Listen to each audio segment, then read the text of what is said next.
As one of the pioneers of the sport, Mike Stewart first got his start working with bodyboard inventor Tom Morey. You know, in early days living in Kona, I found out that Tom Morey was living there. So as soon as I kind of pieced the two together, here's the guy that created the thing I was so passionate about. You know, I was out riding by myself at these reefs and just so into it, and I found that the guy that invented the whole thing is right there in my backyard. And so I eventually sought out to get a job there and went to his development center, and he gave me a job just cleaning up, and we developed a relationship. And I don't know if he had the idea of where the sport would go or how it could be functional in more ways of consequence, but you know, one thing led to another, and you know, it's cool. To me, it's like almost an extension of, it's like a fast version of body surfing where you still feel intimate to the wave, but you have this planing surface that you can control.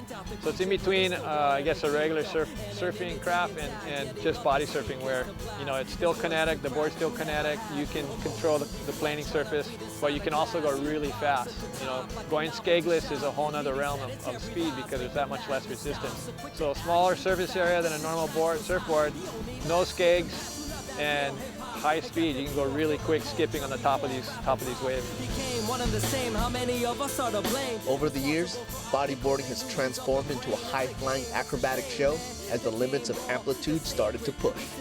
Prior to you know, some of the first events at Pipe for bodyboarding, nobody was really intentionally trying to slam the lip out there and boost air and really get launched. For bodyboarding, it really started at Pipe, I think, where there's actually enough power and size that guys could actually get pretty massive air.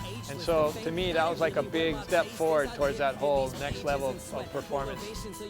With a strong affinity for big waves and big barrels, Mike Stewart has developed a special relationship with Hawaii's most precious wave. The first time I paddled out to Pipe, it was really a monumental experience for me. You know, I had been surfing by that time probably a solid like 12 or 15 years, slowly working my way up to bigger and better waves. And when I paddled out to Pipe, it was like a whole nother level of hollowness and size and intensity. Even the crowd was just crazy. And so the first time I went out there and actually got it good, it was so engaging. And, I mean, I literally sat in the channel probably for about an hour and just watched it in awe. And then I slowly moved into it and started catching waves. But that first session was just like, man, this is the you know, final frontier. I got to learn everything I can. You know, I want to experience this place. And so I kind of committed myself to that wave for quite a while. And in the early days, there wasn't a lot of guys riding bodyboards out there.